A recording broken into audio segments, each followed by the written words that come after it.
so fucking short. Okay, now I'm gonna get the giggles, and it's a serious subject, so forgive me if I begin to giggle through this. Wow, okay, I'm a little nervous, I'm sorry if I seem a bit inexperienced with these sort of things. I'm gonna take over just hang on 1 second. Thank you for coming. There's a lot of people here, and thank you, Joe, for coming tonight. I'm going to try, I know it's hard to sit through things, and I just thank you so much for your time, and I'm just going to try to blow through this as quickly as I can, because I think actually the best part of this is for you guys to be able to ask questions, give comments, talk to one another, because I think this sort of book merits that kind of thing. So basically, I'm going to explain why the book was made, why I became involved in the book, where we went, and sort of what's next, and then Joe will speak, and then open it up to questions. So basically, about 7 years ago, I was working on a show about wolves, and they were sort of animatronic wolves with superpowers. And I remember I was standing on a soundstage, and it was a beautiful sunny day outside, and I was at that point in a lot of trouble from my bosses. They said that I was emotionally disconnected from the wolves, and I wasn't reacting appropriately, and I didn't really seem to be interested in the work that I was doing. And I said, I think you're right. I'm not really interested, and I'm sorry, I don't mean to be rude.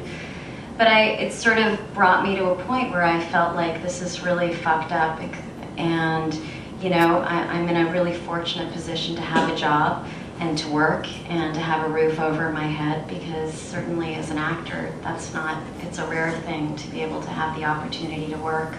But I just felt basically pretty ignorant to the rest of the world. And then September 11th happened, and you know, we all had our own reactions to that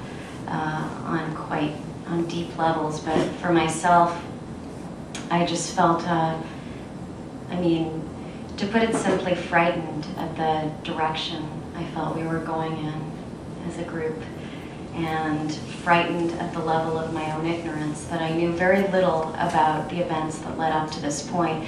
And I was just like, fuck it, I have to change my life. Because, you know, I mean, when you look back at high school and grade school and whatever, you realize that that time goes by so quickly, and you have to really make the most of your time here. So I began to do research, and I came up with this idea for a book. I became increasingly frustrated in reading the news that the stories of war were about, for the most part, were about explosions, and were about buildings crumbling, and about body counts, and actually you knew very little about life in between that. And I was quite frustrated that I didn't know about the stories of those people who were casualties of that, in a sense. I don't like to use the word victim, but so the research began, and 4 places were chosen. And Joe, I'm sorry if I embarrass you, but I knew right away that the comics needed to be a part of this book, because of Joe's work, actually. His comic on the Bosnian War, I was saying to you outside, was the first time I could actually understand that war. And his work is truly groundbreaking in that sense. He's made it possible to understand very complicated, densely political issues, and made it emotionally relevant and tangible. And I felt like these were things that these very issues needed, because we're all affected by this stuff, spiritually, environmentally, socially. So I wrote what I believe to be, first I called his publishing company. And this dude actually answered the phone, and I spoke to him on the phone, and he gave me his email address, and I was like, what? Are you allowed to do that? And I wrote to Joe, and Joe actually said yes. Not right away though, right? Yes, but I could not believe it. And then I wrote a letter to my two partners, Michael Simons and Paul Shoebridge, who then were working at Adbusters, who were doing, in my opinion, some pretty groundbreaking work in the magazine, and basically begged them to be a part of the book. 4 places were chosen: Ingushetia and Chechnya. Ingushetia was where Chechen refugees went, and Burma, in the Thai-Burmese border, Juarez, a place on the border of El Paso, and finally Malawi. And then basically each place was chosen for very personal reasons. Chechnya and Ingushetia, because I felt like there was a whole population of people that had been sort of discarded and abandoned in many ways by the international community for reasons perhaps that it's best not to discuss on a stage, but essentially this was a population that was just suspended. At the time, the Chechen refugees were not able to go back to Chechnya, and foreigners, for the most part, did not go and cover this war because of the high instance of kidnapping of foreigners. Burma was chosen, or for some, Myanmar, because, I mean, I'm not sure why the international community doesn't call this a genocide. It is a genocide. What is happening to the Karen people is disgusting.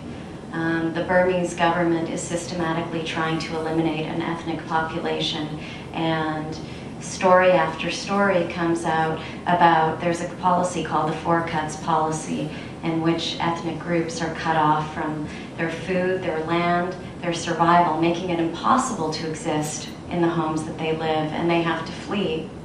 And some of the casualties of that are women becoming sex workers, rape, abortions with sticks and Q-tips, and I felt like this was a very, very important issue to cover.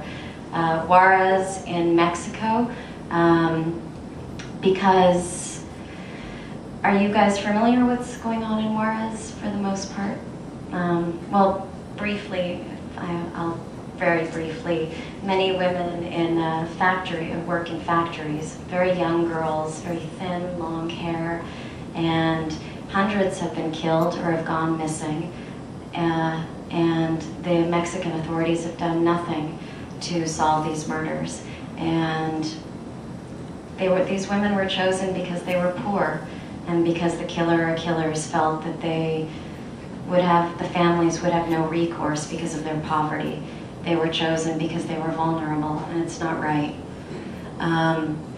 Malawi was chosen because of it's one of the poorest countries in the world, and it has an extremely high HIV rate. And an odd factoid, its forest is being stripped of its soft pine because of the number of coffins that need to be made for AIDS-related deaths. Each trip was radically different, and the book, I would say, took about 7 years to complete. I told my wonderful partners, Michael Simons, James McKinnon, and Paul Shoebridge, I think I told Joe that it would take a year. I think when I first met them, I said to them that it would take 6 months, and don't worry, we'd have it done. And, you know, they definitely quit a couple times, and they wanted to kill me a lot.